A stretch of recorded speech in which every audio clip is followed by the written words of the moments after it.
نحمده ونصلي ونسلم على رسوله الكريم وعلى آله وأصحابه أجمعين.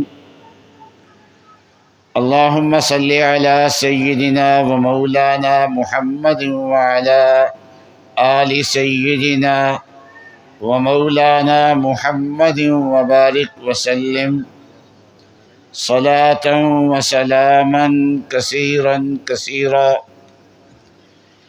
یا رب صل وسلم دائما ابدا على حبيبك خير الخلق كلهم. اما بعد فاعوذ بالله من الشيطان الرجيم. بسم الله الرحمن الرحيم. ولا تقولوا لمن يقتل في سبيل الله امواتا بل احیاء عند ربهم یرزقون.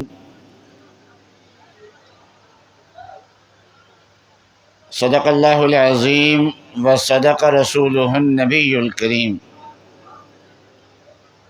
حضرات علماء کرام، مشائخ اعظام،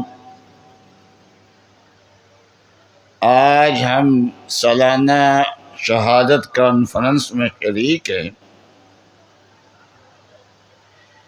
اور اس کانفرنس کی تاریخ، اس کانفرنس میں موجود بہت سارے حضرات کی عمر سے زیادہ ہے، اور یہ کانفرنس یہ کارخانہ بازار کی انجمن حنفیہ اور ان کی سرپرستی کرنے والے خطیب یورپ و ایشیا حضرت مولانا ضیاء القاسمی صاحب رحمۃ اللہ علیہ، یہ ان کی یادگار ہے اور ان کا قائم کردہ صدقہ جاریہ ہے. اور ہر سال مجھے یہاں حاضری کی توفیق ملتی ہے، اور ہر مرتبہ الحمدللہ اس کانفرنس میں شرکت اور جوش و جذبہ پہلے سے بہتر نظر آتا ہے. شہادت وہ اونچا مقام ہے جس مقام کی تمنا جناب رسول اللہ صلی اللہ علیہ وسلم، جن کو اللہ تبارک و تعالی نے کائنات کے سارے عالی مقام عطا فرما دیے تھے، اور جن کو اللہ تبارک و تعالی نے تمام انبیاء کا امام بنایا، اور جن کے لیے اللہ تبارک و تعالی نے تمام انبیاء علیہم السلام سے عہد لیا ہے کہ اگر وہ تمہارے زمانے میں آئیں تو تم نے ان پہ ایمان بھی لانا ہے اور ان کی نصرت بھی کرنی. یوں کہہ لیجئے کہ باقی انبیاء علیہم السلام نبی تھے، اور ہمارے سرکار دو عالم صلی اللہ علیہ وسلم نبی الانبیاء تھے. اپنی امت کے تو نبی تھے ہی، پچھلے انبیاء علیہم السلام کے بھی حضرت صلی اللہ علیہ وسلم نبی تھے. اور قیامت کے دن میدان محشر میں تمام اولاد آدم کے سردار حضرت صلی اللہ علیہ وسلم ہوں گے،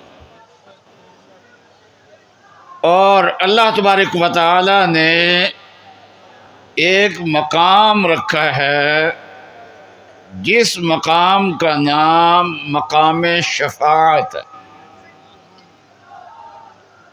وہ مقام ایسا ہے کہ اس مقام پہ کھڑے ہو کے سفارش کرنا، تمام انبیاء علیہ السلام معذرت کریں گے، اور سرکار دو عالم صلی اللہ علیہ وسلم باقی انبیاء علیہ السلام یہ کہیں گے کہ اگر ہم تمہاری سفارش کرنے کے لیے اللہ کی بارگاہ میں حاضر ہوئے تو اللہ تعالیٰ نے ہم سے ہمارے کسی عمل کے بارے میں سوال کر لیا، تو ہم وہاں پر کیا جواب دیں گے؟ اور پھر ساتھ یہ کہہ دیتے تھے کہ نفسی نفسی نفسی، کہ مجھے آج اپنی فکر لگی ہوئی ہے، اپنی فکر لگی ہوئی ہے، دوسروں کی شفاعت کرنا جس کو شفاعت کبریٰ کہتے ہیں، یہ ہمارا مقام نہیں ہے۔ لیکن یہ ساری دنیا جب نبی اقدس صلی اللہ علیہ وسلم کے پاس پہنچے گی تو حضرت صلی اللہ علیہ وسلم فرمائیں گے کہ ہاں، آج اس مقام پہ میں ہوں اور مجھے اللہ تبارک و تعالیٰ کی طرف سے اجازت ہے اور میں اللہ کی بارگاہ میں پیش ہو کے سفارش کر سکتا ہوں۔ اور سارے انبیاء علیہ السلام اس بات سے اللہ کی عظمت کے سامنے لرزاں ہیں کہ کہیں اللہ تعالی ہماری کسی بات کا سوال نہ کر لیں، لیکن مجھے آج اس کا کوئی اندیشہ نہیں ہے کہ اللہ تعالیٰ مجھ سے میرے کسی عمل کے بارے میں سوال کر لیں، اس لیے کہ دنیا کے اندر اللہ تعالیٰ نے مجھ سے وعدہ فرما لیا تھا لِيَغْفِرَ لَكَ اللَّهُ مَا تَقَدَّمَ مِن ذَنبِكَ وَمَا تَأَخَّرَ وَيُتِمُّ نِعْمَتَهُ عَلَيْكَ۔ رسول اللہ صلی اللہ علیہ وسلم نے فرمایا کہ جب اذان ہو نا تو اذان کا جواب دو، اور اذان کا جواب دینے کے بعد ایک بار مجھ پہ درود شریف پڑھو۔ آپ بھی پڑھ لیجئے، اللہم صلی علی سیدنا و مولانا محمد وعلی آل سیدنا و مولانا محمد وبارک وسلم۔ پھر فرمایا کہ اس کے بعد میرے لیے اللہ تعالیٰ سے مقام محمود کی دعا کرنا۔ وہ مقام محمود ہے کیا؟ فرمایا کہ کائنات میں سب سے عالی ایک مقام ہے جو اللہ تبارک و تعالیٰ نے اپنی مخلوقات میں سے صرف اپنے ایک محبوب بندے کو دینا ہے، وہ ایک محبوب بندہ میں ہوں۔ تو دنیا میں سارے عالی مقام آپ کو حاصل، میدان محشر کے سارے عالی مقام آپ کو حاصل، عالم برزخ کے سارے عالی مقام آپ کو حاصل، میدان محشر کے سارے عالی مقام آپ کو حاصل۔ ان سارے مقامات کے باوجود ایک چیز ایسی ہے جس کی حضرت صلی اللہ علیہ وسلم تمنا فرما رہے، اور صرف تمنا نہیں فرما رہے بلکہ بار بار وہ مقام ملے اس چیز کی تمنا فرما رہے ہیں۔ وہ کیا؟ فرمایا کہ وَدِدْتُ أَنْ أُقْتَلَ فِي سَبِيلِ اللَّهِ ثُمَّ أُحْيَا ثُمَّ أُقْتَلْ ثُمَّ أُحْيَا ثُمَّ أُقْتَلْ۔ فرمایا کہ میں تمنا کرتا ہوں کہ اللہ کے راستے میں مجھے قتل کیا جائے، پھر میں دوبارہ زندہ ہو جاؤں، پھر اللہ کے راستے میں قتل کیا جاؤں، پھر میں دوبارہ زندہ ہو جاؤں، پھر اللہ کے راستے میں قتل کیا جاؤں، میں اس چیز کی تمنا کرتا ہوں۔ تو اندازہ فرمائیے کہ محبوب رب العالمین، سارے جہانوں کے سردار، سارے عالی مقامات کے آپ مالک، لیکن اس کے باوجود تمنا کر رہے ہیں اور بار بار کی تمنا کر رہے ہیں، اس سے اندازہ لگائیے کہ مقام شہادت جو ہے یہ کتنا عالی مقام ہے۔ ذرا اندازہ لگائیے، جس کو آپ مانگ رہے ہیں، اللہ تعالیٰ سے مانگ رہے ہیں، اس کی تمنا کر رہے ہیں۔ اور عجیب بات یہ ہے کہ اللہ تبارک و تعالیٰ نے یہ مقام وافر طور پہ عطا فرمایا تو اپنے نبی کے خاندان کو عطا فرمایا۔ صرف کربلا میں حضرت علی مرتضیٰ رضی اللہ تعالیٰ عنہ کے 5 بیٹے شہید ہوئے ایک موقع پہ۔ حضرت علی رضی اللہ تعالیٰ عنہ شہید ہوئے۔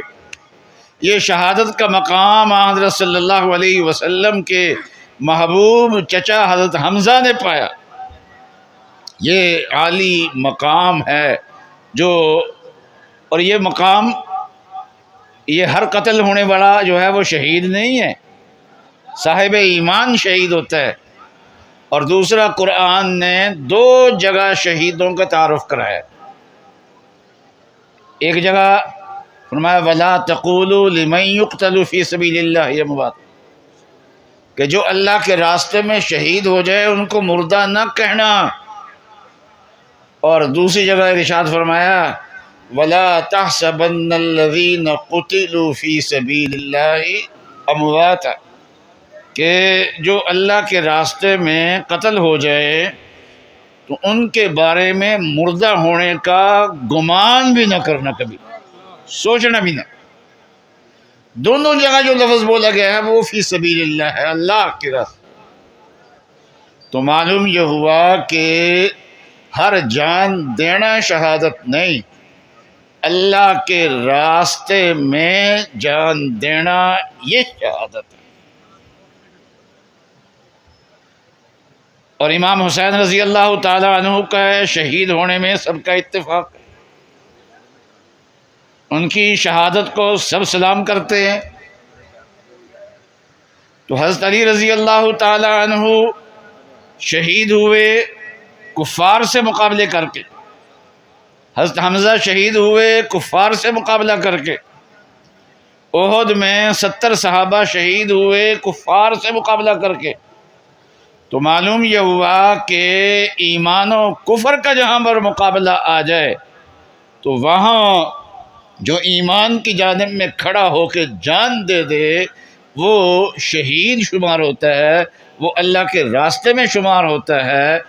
اسی طریقے سے مسلمان اگر ظالم بن جائیں، ظلم کا راستہ اختیار کر لیں اور امام حسین ان کے مد مقابل آ کے کھڑے ہو جائیں اور اپنی جان کی قربانی پیش کر دیں، تو جیسے کافر کے سامنے ڈٹ جانے سے انسان اگر جان دے دے تو وہ شہید ہے، ظالم کے مقابلے میں انسان ڈٹ جائے اور اپنی جان دے دے تو وہ بھی شہید ہے۔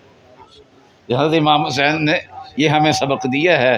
اللہ تبارک و تعالی اس سبق کو ہمیشہ یاد رکھنے کی توفیق عطا فرمائے۔